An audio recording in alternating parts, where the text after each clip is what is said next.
Hello everybody, my name is David Harwood. I'm the Site Development Manager for TPLC, the Perfect Little Company, and we are a company that produces and retails robotic vacuum cleaners for all kinds of environments.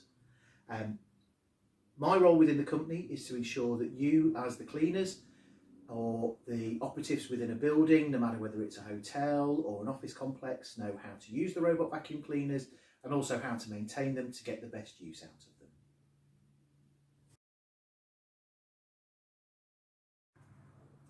TPLC as a commercial business have been operating since 2015. We've been supplying support and training with robotic commercial cleaning solutions from that point in time. We're all over the UK at this moment. We're currently operating in various airports, hotels, offices all over the UK. Schools are a large part of our business where we have cleaning solutions with the robotic vacuum cleaners in place and working with the staff on site on an ongoing basis, making sure they're supported on a day-to-day basis.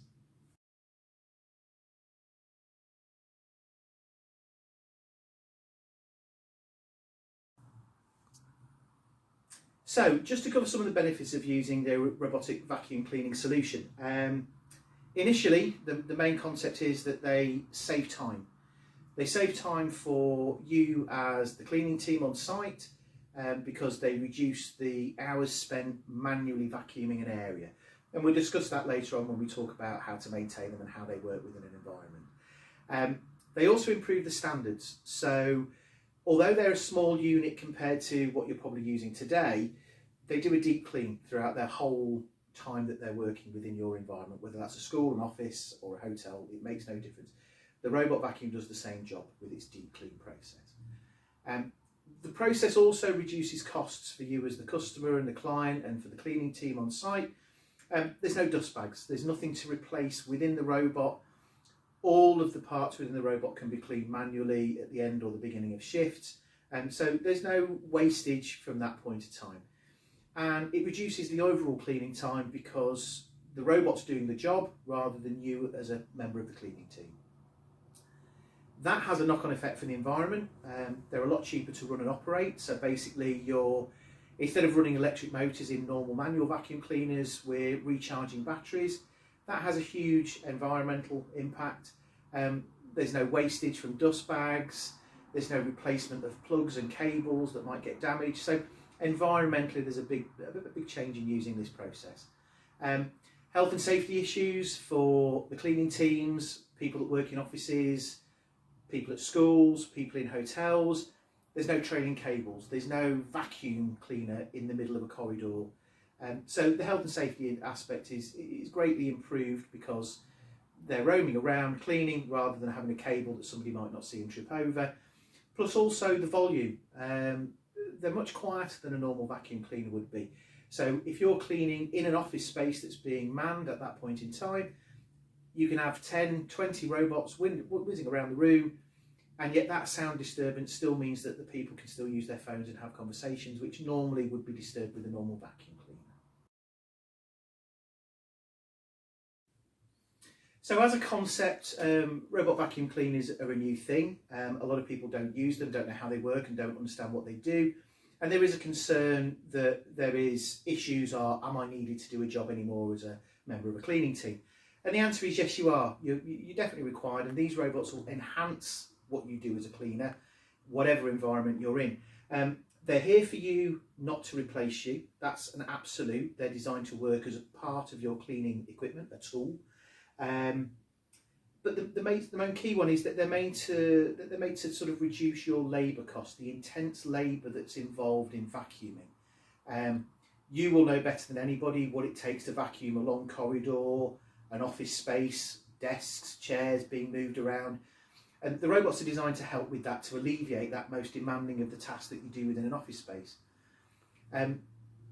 Another part is it allows you, whilst they're vacuuming, for you to concentrate on the other tasks. In the environment that we're dealing with in today's world, cleaning is becoming more and more important in maintaining health and safety in office spaces and schools and hotels. And you being allowed to clean other areas, toilets, high level areas that don't necessarily get cleaned on a daily basis, having a robot vacuum solution will allow you to focus on those areas while still doing a deep clean of vacuuming every single day or every shift that you're working. They allow you to improve the standard of how they're cleaned. The robot deep cleans all the time, doesn't know any different. So you should notice over a period of time that standard of cleanliness increases with the carpets and areas within the building that they're being used. Plus also for you as an individual, you're going to learn how to use, maintain, update a robot vacuum solution. So as a skill set for you as an individual, that's going to help you progress. It's a new piece of technology that isn't being used anywhere else, commercially, anywhere apart from with TPLC. So we're looking as a company of passing that back onto you as an individual as a skill to transfer within your company or elsewhere. There's also a big issue with manual handling, moving vacuum cleaners around, plugging cables in. So part of that manual handling process disappears. They're lightweight devices which can be deployed easily. So as a manual handling issue, health and safety, that's an important part of what you do, and these will help you achieve that at a better level.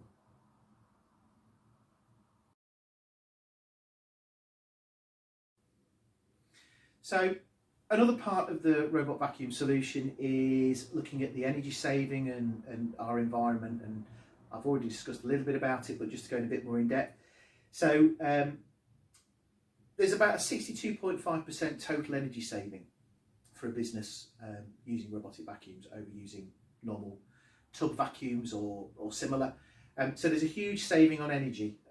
So that can be passed back to the client or the building that you're working from, and that makes a big difference overall. The robot vacuum doesn't require any additional equipment. So as I've said before, it doesn't require a bag, so there's no bag to change, there's no bag to throw away, and there's no replacement bags to be bought in on a frequent basis. So there's a cost saving, and that also has the environmental impact saving as well. Part of what we do as a business is all of the servicing and maintenance is covered in our rental costs. So if you have 10, 20, 30 robotic vacuum cleaners on site, we as a company will make sure that they're maintained on a regular basis, but also serviced as well as required. And then any robots that become damaged or don't operate correctly, we'll come and investigate, replace if required, fix on site, or repair and then replace it on a later date. This takes all of the worry for you as the cleaning team, because when things break, they get put to one side and just get left alone. We'll try and ensure that within a short period of time, any robot that isn't working as it should is maintained and looked at in a very short space of time to keep you at 100% efficiency. And we feel that's very important in how you do your jobs. All of the parts that go into the robot vacuum cleaner are maintained and cleaned when off site. So anything we remove from you for damage or wear, we will do our best to make sure that they're repaired internally rather than being thrown away, going into landfill, etc. We try to make sure that every part that's used gets recycled in the process and then gets put back on site in another robot. Very minimal wastage across the whole process for us. Of the robot itself, 99% can be recycled. So most modern equipment which we throw away, a lot of that equipment can't be recycled. With the robot, we can recycle the majority of that material that goes into that machine. The batteries that are used are recyclable where possible. It's very, very rare that we ever throw anything away as far as the battery goes. If they're a faulty equipment, they go back to the manufacturer, but generally batteries last forever as long as they're used correctly within the robot vacuum solution. So as a whole process, we're looking at trying to improve the environmental impact of how you clean a building and how that equipment is used, and then how that's maintained and recycled through its lifespan to reduce costs and environmental effect.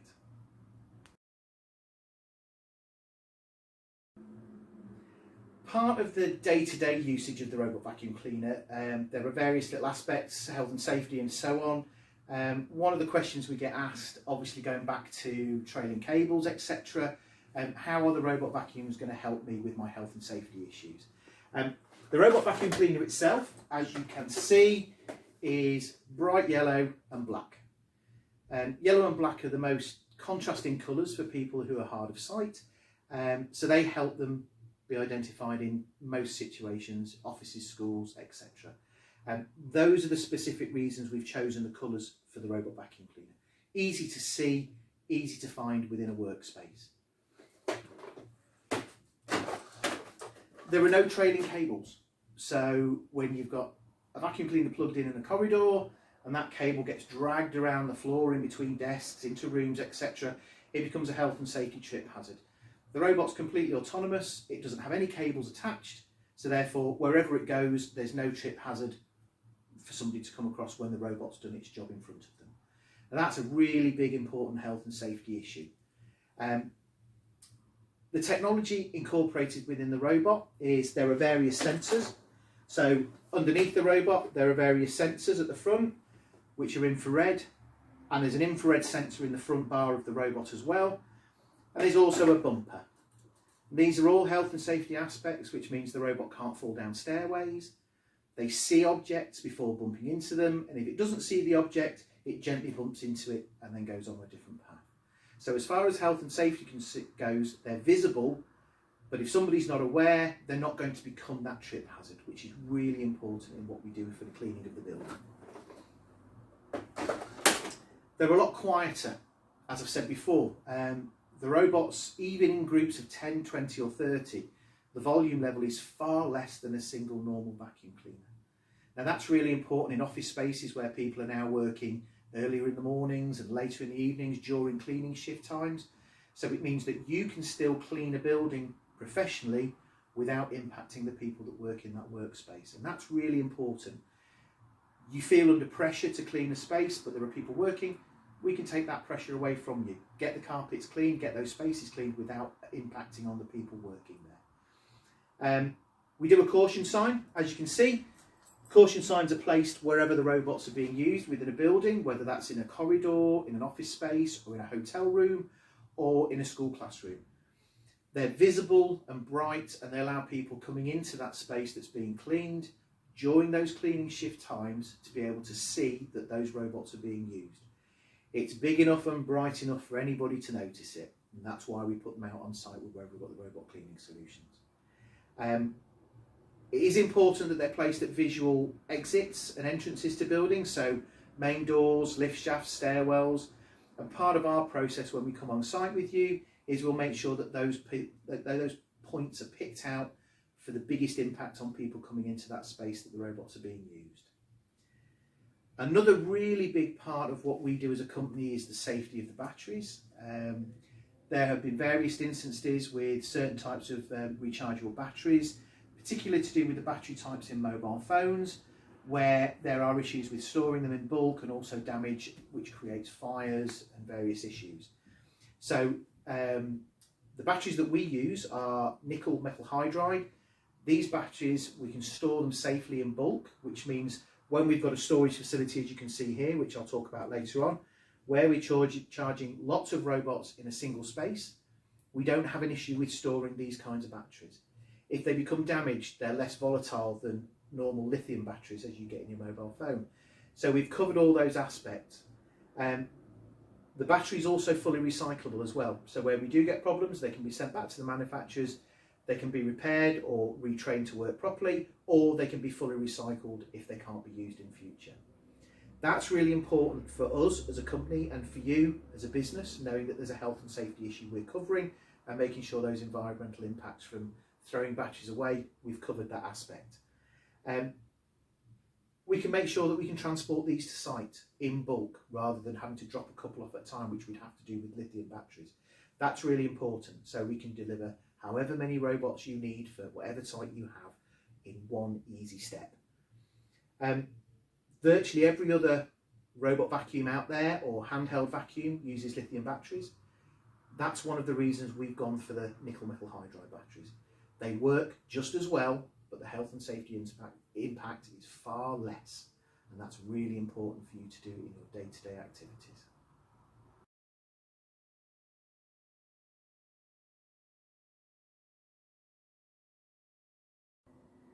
I'm going to go through the basic deployment and the very initial operation of the robot for you, so you have an understanding of how to make them work from the very beginning. First thing we need to do is take our Hive. We unplug the Hive. We've got the single plug, unplug from the wall socket. Always important to remember to do that, because if we start whizzing away with the Hive, we're going to drag the cable out the wall, which we don't want to do. So make sure the Hive's unplugged. Use the Hive to take all of your robots to whichever part of the building or rooms you're cleaning. And once in that environment, you can use the Hive to either deploy throughout the building, dropping them off in stages, or collect from the Hive. The choice is yours, and it totally depends on the environment you're in. First thing we need to do is unplug a robot from the Hive, take the robot out and place on the floor of whichever part of the building you're going to be cleaning. It's a very simple process. The robot's very lightweight, and it doesn't matter which way it's pointing. It makes no difference whatsoever. The robots should be turned on because they've been charged up overnight, and always make sure the robots are full and fully charged before using them. The display on the robot when you go to unplug will say full, or if it's charging, so just make sure that they are fully charged, which they should be if they've been charged up overnight. In all cases, the robots will be turned on. I'm going to turn this one off just because it's for display purposes. So I'm going to turn the robot on, and the first thing that will happen is we'll have a display which will light up on the front. It's always in blue, and it will basically have a clock. The first thing we then do is place the robot on the floor wherever we're going to clean, and it's a simple case of there's a clean button in the middle and press clean. I'm going to show you a couple of little things all at the same time here, just so you have an understanding, but we're normally cleaning on the floor, but I'm going to show you how to operate by pressing the clean button, but then also how to turn off, and also one of the really important safety procedures built into the robot itself. I'm going to use the top of the Hive as my cleaning space, so you'll understand why I'm going to do this. One of the really important safety features is the robot has an anti-drop function built into it. There are several sensors built within the front of the robot and at the back, which allow it to pick up where there's a step or a drop that might cause damage to the robot if it falls down that step. When you place the robot on the floor, first thing you want to do is make sure the display is lit up. If there isn't a lit up display, press the clean button and the display will activate. The second thing to do is press the clean button again and the robot will clean. And you'll instantly be able to see the robot activate, and also, because of the confined space it's cleaning, how the anti-drop function works. Please wait.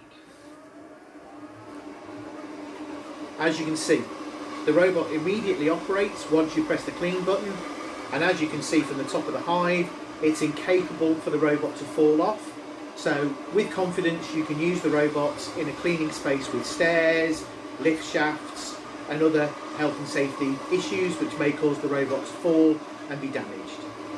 Now, if you wish to retrieve the robot for some reason, you need to move it to a bit part of the building and the robot's still working, we can do one of two things. We can either pick the robot up and the robot will automatically stop, or we can press the clean button in the middle of the display. It's a little bit tricky picking up the clean button sometimes, as you can see it's moving around, so one of the best solutions is just to pick the robot up. Approach the robot, pick it up off the floor, and as you can hear, the robot tells you to put me in a safe place, but it actually stops operating. It can then be redeployed to another part of the building or put back on charge, but it's a basic process that allows you to deploy and retrieve without any issues. As I say, you can always press the clean button on the top if you wish to. Either way works perfectly. Remember, don't switch the robot off, it needs to stay on all the time, and then once you're finished you can put it back on the Hive or again redeploy somewhere else within the building.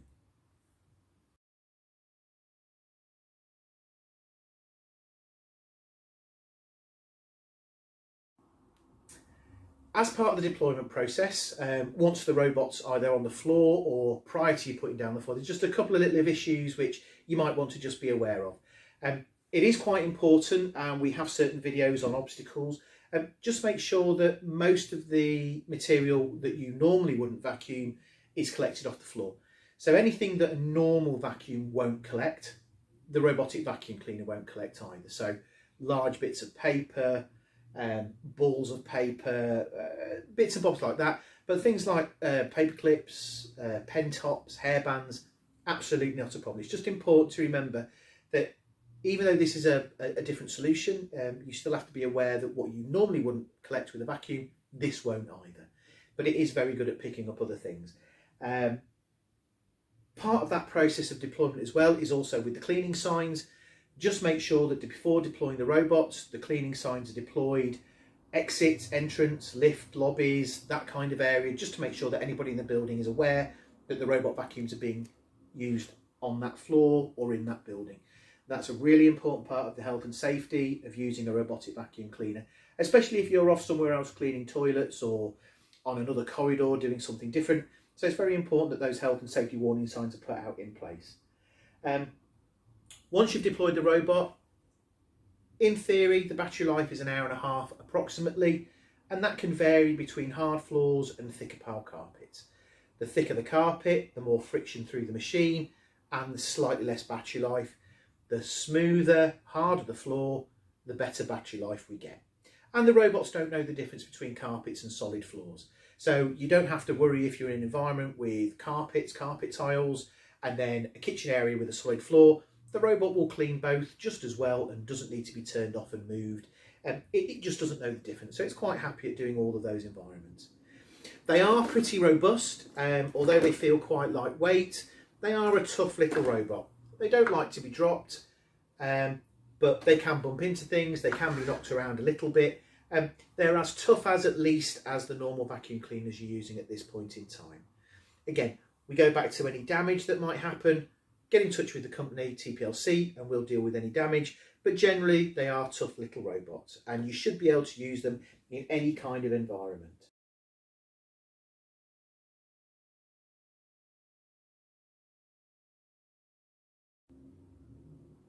This is a short video to show you and explain how to remove, empty and maintain the dust box within the robot vacuum cleaner. So the dust box sits inside the vacuum cleaner. Press push on the lid and the dust box will be inside. There is a lifting handle which you can use to remove the dust box. Comes out nice and simply, and this is our dust box. Now, it's suggested that obviously when you're cleaning and emptying the dust box, you do it over a bin. For purposes, I'm just going to show you how to do it here because we've got a nice clean dust box, but the principle is exactly the same. Once the dust box is full, remove from the robot, and the easiest and simplest way to do this is if you hold the dust box in your left hand with your palm against the filter, you'll find the lid handle is right in front of your right hand. Lift the handle so the dust box is fully open, and you'll notice there is a dust filter inside. The dust filter can be removed with your right hand, and this can be tapped into a bin to remove any dust that sits on the filter. The dust box, while still holding in the left hand, can then be emptied into a bin. All the material can be removed, and then you can use the filter to remove any excess that might still be sat in the dust box. To refit the filter, you must ensure that the white flap is seated back down in the dust box.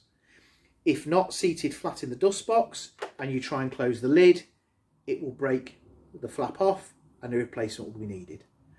As long as the white flap is down in situ, you can replace the filter, which fits into 2 slots, only fits in one way, and then the lid can be closed. Once the lid's closed, replace the dust box back in the robot. It should be a nice snug fit, and then close the lid and the robot is then ready to be reused. Part of emptying the dust box is to make sure that the robot works perfectly every time you use it. Make sure that after every shift the dust box is emptied. This allows whoever's going to use the robot for the next cleaning session has an empty dust box, and it builds a process to allow you to make sure that at the end of every shift, each robot is checked for cleanliness and is ready for the next operative to come in and use at the next shift or the next day. Also, it may well be in the early stages of using the robot vacuum, the dust box fills up very quickly.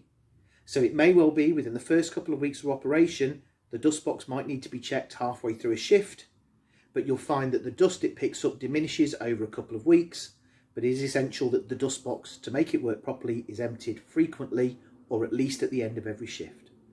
Once it's replaced back in the robot, the vacuum cleaner will work perfectly well. If there is no dust box, the robot will tell you that the dust box is missing and ask you to replace it.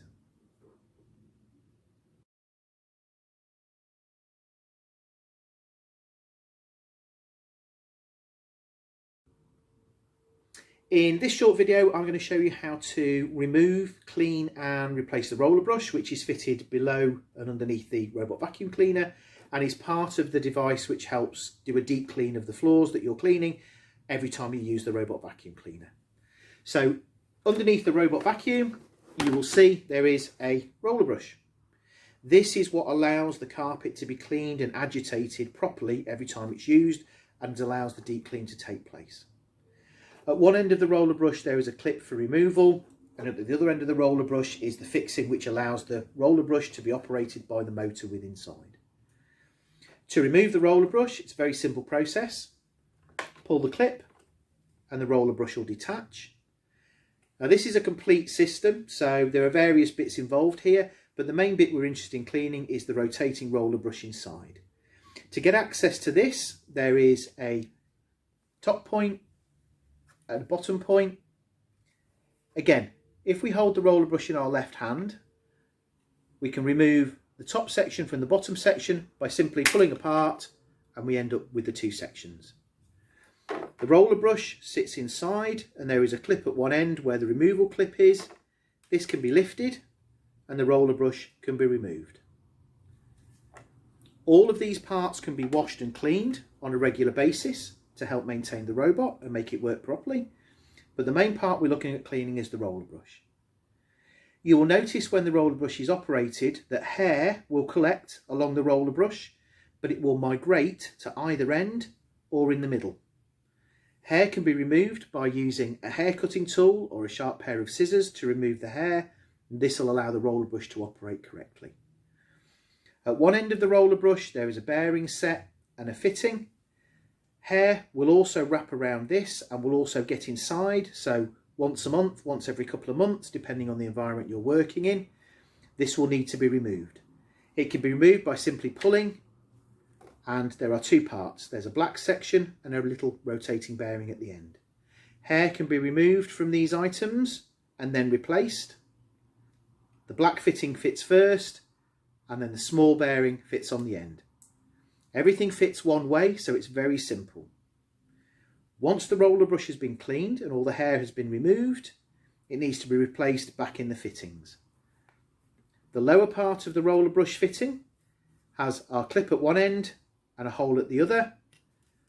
The black square peg goes in the hole at one end, and then the roller brush is replaced, ensuring that the white bearing is level rather than pointed. If the bearing is pointed, the clip won't collapse. So you must make sure that this is flush with the fitting, and then the lid will close.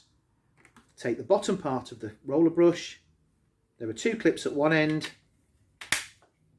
Clip into place, and you should notice there is a bounce on the roller brush, which allows the roller brush to sit on the floor when being used.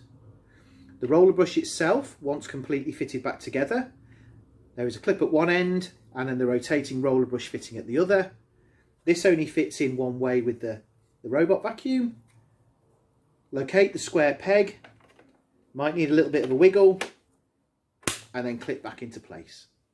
Once this is all in place, the robot can be turned back on its top and operated properly.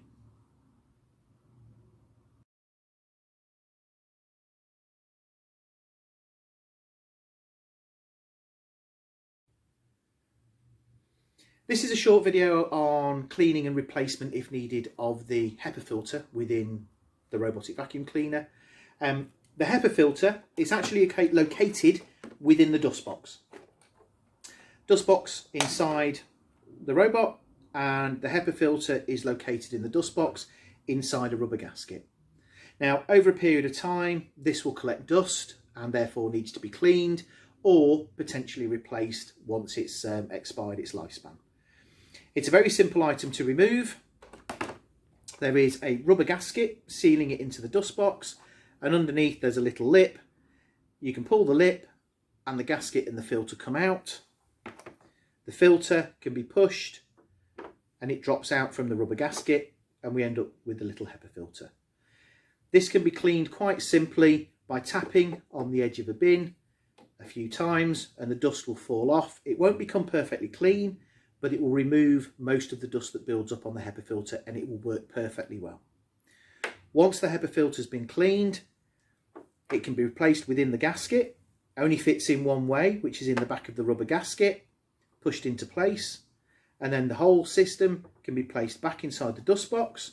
There's a lip at the bottom of the dust box, and the lip we use to remove the filter. Replace the filter inside the dust box, and it should be quite a nice tight fit. It is important to remember that the rubber gasket must be fitted first, or else the filter won't fit in place. And always try and make sure that the lip is at the bottom, as this gives a nice tight seal, because the filter sits right against the motor and the suction for the vacuum cleaner. If the rubber gasket or the filter are lost, a replacement will be required. So please ensure that when emptying the dust box into the bin, one of the most common issues is that the filter and the rubber gasket fall into the bin. So please make sure that when emptying the dust box, try and put the left hand over the filter when you empty the dust box into the bin, and this will help the dust filter and the gasket being lost and then having to be replaced. Once everything's been cleaned and replaced, the dust box can be fitted back in the vacuum cleaner, and it should be a nice snug fit, and you can close the lid, and the Abbey is then ready to be cleaned.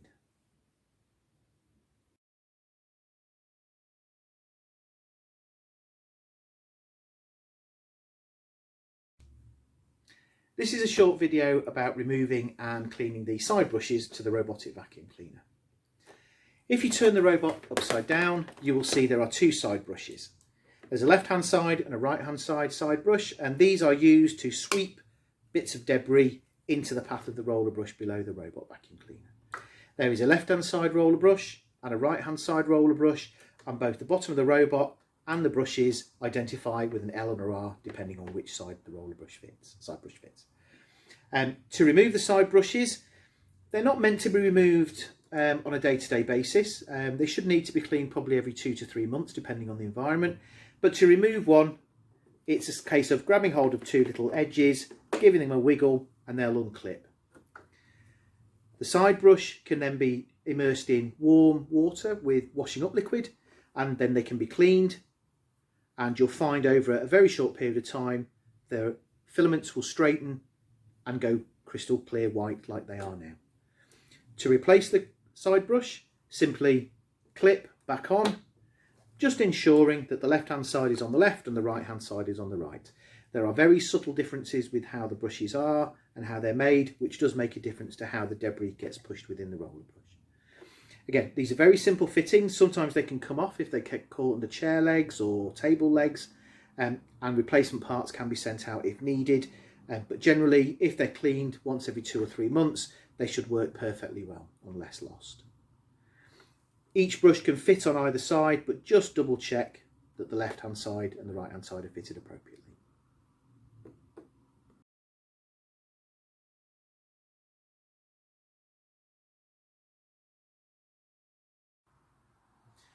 With robot vacuum cleaners, we've got a very simple process for you to transport the robots around the environment that you're working in.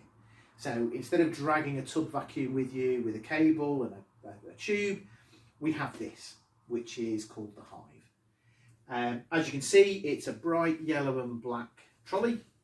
We call it the HIVE because it contains 10 robotic vacuum cleaners.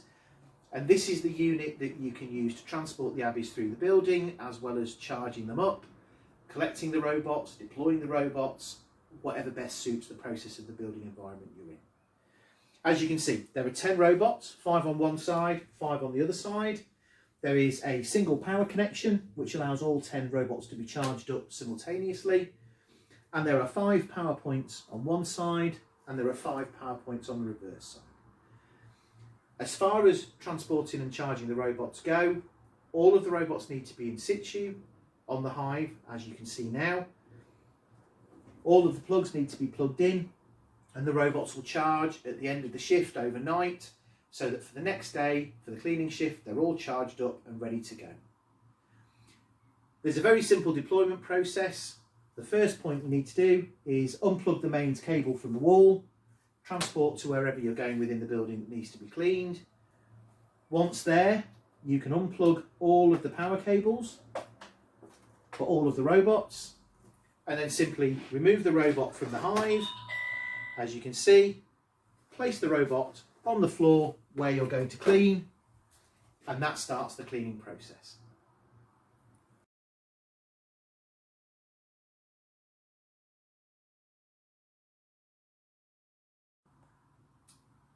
At the end of the cleaning shift, when the robots have finished vacuuming, you have to retrieve them. So you're going to have to find them. We've shown you various processes with the bleepers, but generally you'll use the hive to wander through the area that you've been using the robots to clean, and by the end of the shift, all the robots, the batteries will have run flat, so they'll have found a safe place against the skirting board, and you'll be able to retrieve them. It's a very, very simple process, but it's very important that you get this right and remember certain aspects, or else the robots won't be ready for the next shift. So the first thing is transport your hive to wherever you find the robots through the building.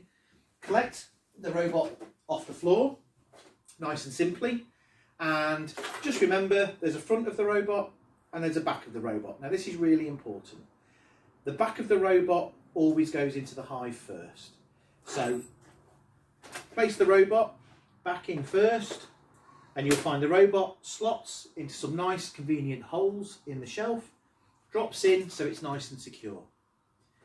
The next thing to do is where your power cable is, plug the power cable into the robot, ready for charging. Now it's very important to remember that when the robots are being used and through the whole lifetime that you have them with you, the robots don't need to be turned off. If the robots are turned off, when you go to plug them in and then plug in the mains power cable, the robot will tell you to turn the power switch on. This means that at some point between retrieving and going to charge, someone's turned the power switch off. It could be by purpose or by accident. It doesn't matter. To charge the robot, the power switch, which is on this side of the robot, must be turned on. So we suggest, and the recommendation is, that the robots are left switched on at all times. Once all of the power points have been plugged into the robots, you can take the power supply, plug into a wall socket, switch on, and all of the robots will charge up at the same time. There will be an audible voice from the robots saying that they're all charging. If there is one that's switched off, you'll be able to tell and you'll be able to hear it, and it will say turn the power switch on if need be. There is also a visual display which shows that the robot's charging and when the robots are full. But it is important that when they're charging, they're left on.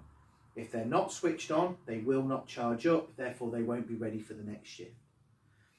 Once all the robots have been collected by the hive, it can be transported to wherever you're going to charge them, and we suggest that that's always in a secure place, either a storeroom or a cupboard, and that has to be worked out when we do the initial site surveys, and that will be identified to you.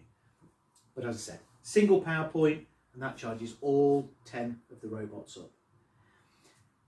From flat, they take approximately 5 hours to charge from flat to full.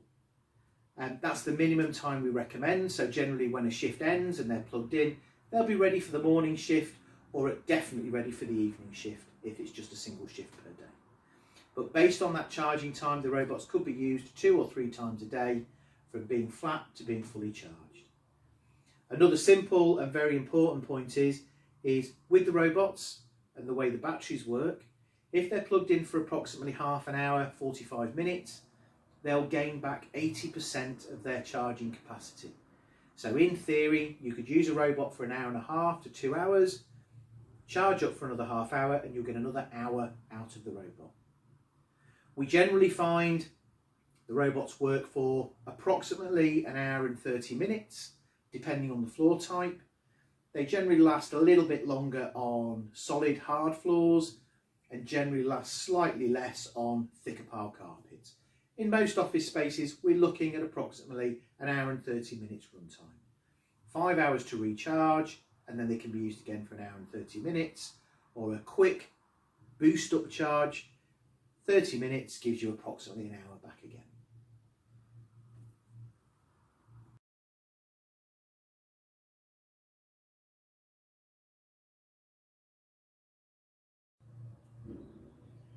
Part of TPLC's business is we offer customer support. You've got our robotic vacuum cleaners in all of your environments that you're cleaning, and we as a company like to offer that support, whatever it be and however that need may arise. So something that's really important to us is making sure that you as the cleaning team, client, whoever it may be we deal with, get the correct support at the correct time. Now, the robot vacuum cleaners have various things that can go wrong with them from time to time, whether it be misuse, accidental, or just getting a little bit tired. The robot has a built-in error code function, which is very simple, and we'll go through this at a later point. But generally, there's some very simple codes on the display that come up. So if a C code comes up, it's got a low battery. The battery's running out, so it could be it's done its clean and it's saying I need to be put back on charge, or there could be an error. There are codes to do with L, if L comes up on the code, to do with brushes not working or one of the wheels not working correctly. That could be something simple. It might have got trapped under something, or it's been put away wrong to charge up, but the robot will tell you when it has an error, and most of the time these errors can be fixed, but generally that error code is there to get you to where that error is in the first place. Most of the fault codes can be reset, as the normal rule goes. If you switch something off and then switch it back on again, the robot will reset, and generally most of the time that fault code will go away, and it's just the robot saying I just need to be reset because something's happened to me. If that error code persists, there is a full list of codes that are available. They're all available in the welcome pack that will be left on site. They're also available online, so that if there is a specific code that comes up, that can be reported back to TPLC, and then we can put the appropriate action in place to either fix, repair, replace, whatever that process might be. If there are any issues that you feel you can't fix yourself, just get in touch with us. We're here to help and we're here to support. That error code list within the welcome pack, all of the training videos, all the tutorials are all available online. That website address is within that welcome pack for you, and you can access that at any point in time. So what we would ask is that in most instances you initially find out what the code is, see if you can resolve it. If you can't resolve it, get in touch with us and we'll help you resolve that issue, whether it's coming to site, replacements, whatever that may be. We understand as a company that equipment gets damaged, the robots can be dropped, things can happen. We do understand that. When damage occurs, we'll look at the damage, and if replacement parts or replacement robots need to be sent out or brought to site, that will happen. But we are also interested to know how that damage has happened. Purposeful damage isn't acceptable for any equipment, and there will be a cost back to the company if we feel that that damage has happened on purpose. Most of the time the damage that we see is purely accidental, and we understand that, but we will look at incidents where there's a lot of damage happening on a particular site. So please look after the robots. They're here to help you, they're not here to get in the way, and you taking care of them on a daily basis just means that they work for longer and work better all the time. Spares and spare parts. Now there's various bits to the robots which I'll go on to in other videos. There are filters, there are roller brushes, bits and bobs, dust boxes, and these are all classed as spare parts. The robots come complete, so you don't have to worry about that, but over time spare parts wear out. They become dirtier, or they start to break, or various little things happen. Now, part of our process is we make sure that spares are available on a yearly basis to make sure that you have them on site. We'll show you how to clean and maintain all the spare parts initially, and most of the time they'll last for the lifetime of the robot. Should anything get broken or damaged or wear out, those obviously will be replaced. There may be costs involved, depending on what those items are, but we try and make sure that everything is taught in the first instance to reduce those costs being put in place and help you maintain the robots fully. Anything that breaks, anything that doesn't work, of course, contact us immediately and we'll be able to discuss the best process to make the robot work 100% as much as we possibly can for you. The really important thing is the aftercare. Once we've delivered robots to you and they've been left on site, once we've shown you all the little clever tricks to make them work and clean them and everything else, it's down to you guys to make sure that they work properly on a daily basis. So part of the process is that day-to-day maintenance and cleaning of the robots. Some of the time that you save in not having to manually vacuum an area, we're going to take some of that back to ask you to maintain and look after the robots on a daily, weekly, monthly basis, and that helps make them work better. You'll still get those savings you want, but we do need some care and attention to be put into the robots. That's really important. If the staff change and new people come onto site and the videos that we have online don't show you how to operate the robots properly or maintain them, we'll come back on site and we'll show your team how to work them properly. We're quite happy to come back within a month, a week, or as it may be, to retrain when needed.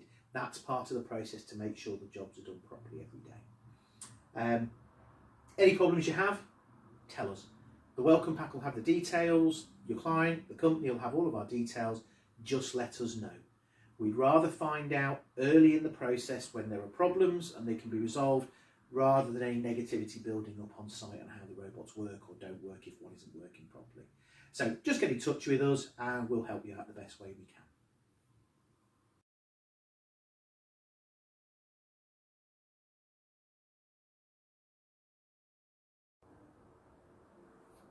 So using robot vacuum cleaners is going to be new to most people. It's a new concept in most environments. One of the things that we've learned over the last sort of 3-4 years is how to make sure that you as the cleaning operatives or whoever's using the robot vacuum cleaners make the most out of the system you've got in place. And there's some nice little tips and tricks that we can show you how to use. Most of these tips and tricks we'll go through with you when we do initial training or any kind of retraining on site with you. It may well be that that's a remote process that we can do online or over the phone. And generally it's based on the environment that you're working in, because there are big differences between schools, offices, hotels, a huge variety of environments that you're going to be using the robot vacuum cleaners in. And we need to make it work for you in your environment. One of the simplest tricks that we know and we've worked out is in schools and offices. Although the robot vacuums will clean under desks, in between chairs, etc., there are processes which help this. So for example, if you are in a school, primary, secondary, doesn't matter, or a college, moving chairs, lifting them onto tables helps the robot do a better job in a shorter space of time. Likewise in office spaces, when people push their chair under the desk, the robot will go under the desk to a point, but then obviously there's a chair in the way. Part of the process we look at is making the most of how you clean the desks. Most offices we look at, when you clean desk spaces, you pull the chair out from under the desk. One of our recommendations as a simple trick is on a Monday, you leave all the chairs under the desks. On a Tuesday, all the chairs are pulled out and the robot can clean under the desk. And you can rotate this whenever the robots are being used, giving you a better clean over a week or over a few days. Lifting chairs on tables is preferable in schools and colleges, but can be challenging. We try and get the children in primary schools to help with this process, but obviously with secondary schools and colleges it becomes harder and harder. But as I said before, the robots will still clean perfectly well. It just helps with the process to get a more efficient clean in a shorter space of time.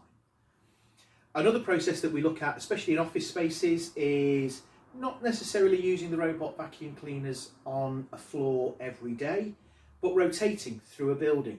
So for example, on some sites where we've got 2 or 3 story buildings, the robots are used on one floor on one day and the other floors are spot cleaned, and then the robots are rotated to the next floor and so on through the week. This allows a deep clean, but it allows us to put fewer robots on site but still get the same job done. Part of our process with you as the individuals and the cleaning team on site is to work out that best process. But it's a nice little trick that can work and benefit the cost and how you clean that building and how you clean that space professionally. Another thing that we look at is looking at how the building's used and what equipment's in the building. So for example, where you've got complex office spaces, we'd look at making sure there aren't any cables trailing on the floor. Some offices have a very, very good cable tidy policy, others don't. And what we try and do is eliminate as many risks of cables being ingested by the robot vacuum cleaner and try and get them cable tied or tidied up using the under-desk trays that are normally in position. And part of that process is try and do that before the robot vacuum cleaners are used, or at least engage with the building management, with the client, to try and incorporate some sort of a tidy building process. If we can do that, that then helps the robots do a better job for you. And there are many other little tips and tricks that we can go across, but a lot of them are dependent on the site that you're working in. We can cover those when we do the initial training, and we can also talk to you about any issues you're finding using the robots and then address them as you come across them.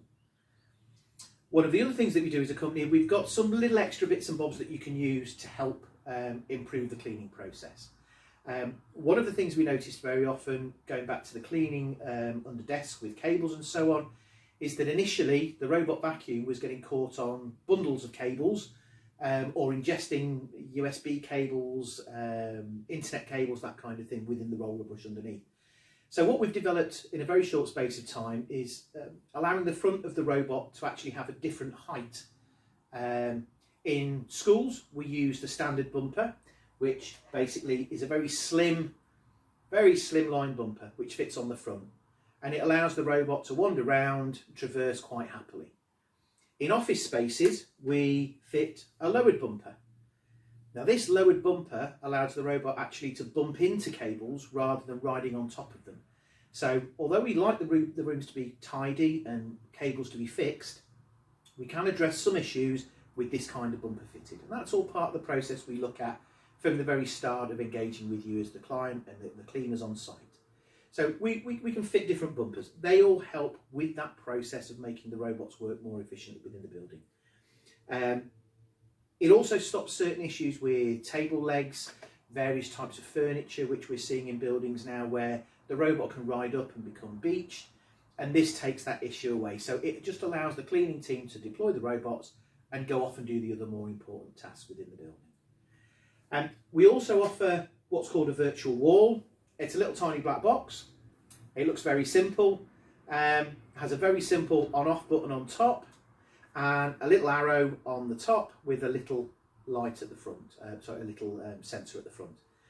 The idea of the virtual wall, this allows you to divide an office space or a corridor into different zones. So for example, where you've got a long corridor, instead of having one robot in a section where it might get a little bit lost because the space is so big, we can put a wall in a certain space. It sends a beam 2.5 meters across the corridor, and we can divide that space into smaller areas, having several robots cleaning a very particular point. This works well in office spaces, corridors, hotel corridors, etc., where we can make the most out of the robots in a shorter space of time. These are additional items, and we can work out where they need to be dropped off, where they're best positioned within a building. They can be fixed in place if need be with a Velcro sticky pad on the side, so they don't have to be carried around and removed at the end of a shift or at the start of a shift. It's a nice simple device, uses a couple of batteries which need to be replaced every 6 months or so, but it's a nice way of helping the process work better for you and help the environment be cleaned more efficiently. We also install in more complex office spaces a bleeper unit. There's a little tiny bleeper which fits inside the lid of the robot. When you need to find a robot at the end of the shift, if you're missing a couple at the end, there's a little handheld device. When you press the little button, it'll bleep, and the bleeper will make a noise, and you'll be able to locate that robot if it's stuck under a desk, or if a member of the team have accidentally locked one in a building, a separate office, or in a room. One might have escaped through a set of fire doors into a corridor or something, and this allows you to find them very simply. It's a nice, simple little device, and we offer a little handheld unit for every hive that goes out onto site. Just helps that retrieval process a little bit easier at the end of the shift. There's a couple of other things that we also offer. We do a little desk card. So this can be branded for your particular company if need be, and we put these on the desks. So you can let all the people that work in that building come into that site, into that hotel, into that school, and you can let them know that you're using robot vacuum cleaners. They can be left on desks for a couple of days and retrieved and moved throughout a building as need be, but it's a nice simple way to let the staff know in a building that you're using this process, be aware that there are robots wandering around as they're working within the building, and allow them to understand that you as a company and the cleaning team are doing a professional job with new innovative equipment.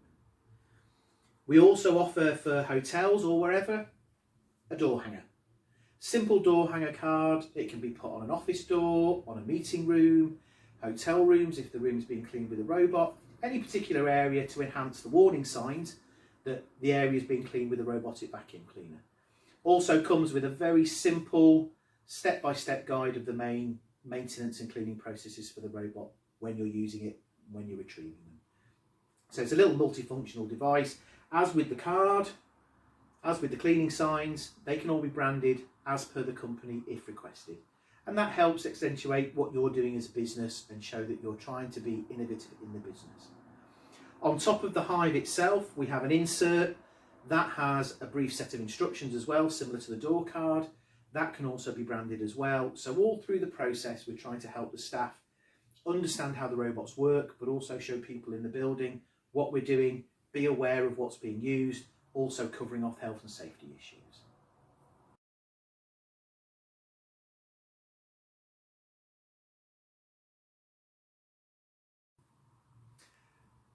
As a business, TPLC are looking forward as well as helping you on site with the robots. One of the things that's really key for us as a business growing is the future development of where we can take this very simple technology. At the moment, we have robots that wander around an office or a school and they clean. And they clean very well, and they need some manual input from you guys to do the maintenance and the cleaning. We're working really hard with Manchester University with various upgrades to the robot technology. This will help us within a few years' time to have robots that talk to each other. They'll be able to communicate, look at areas of the building that haven't been cleaned or have been over-cleaned. The technology will help us identify where there are potential issues within the building.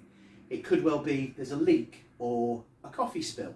The robot will be able to identify from day after day whether that spill's been tidied up or whether there's a continuous leak. The robots will be able to talk to each other. They'll be able to talk to a central system such as a house management system, or it may well be a front desk system in a hotel. They'll be able to tell the front desk when the room that they've been cleaning has been cleaned. That room can become available for the next person to move in for the next night. These are all bits of technology that take time to develop, but we as a company are working very hard to make them work.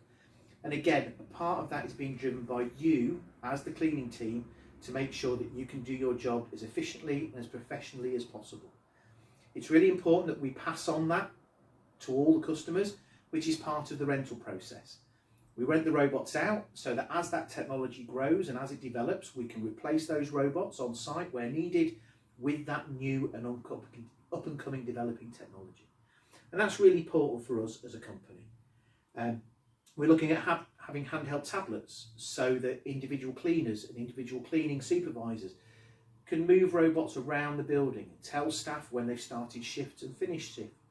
It's all part of the process we're trying to work on. And it's really important that TPLC are there to support you as the customer and the cleaning team to make sure these things work. Part of something I've said previously is to do with the skill set. It is important that the cleaning teams on site understand that this is new technology, and it's understandable that people are scared and worried about it, but it's also important to remember that as part of the process, the cleaning team are probably the most important people in the building. You're keeping that building clean and safe for those people to work and move around in freely. So having you understand how these robots work and how they can enhance the work environment for you are really important. And building that technology in the future helps you do your job better, do it more professionally, and gives you better job satisfaction in what you're doing. It is important how you are realised the importance in the job you do.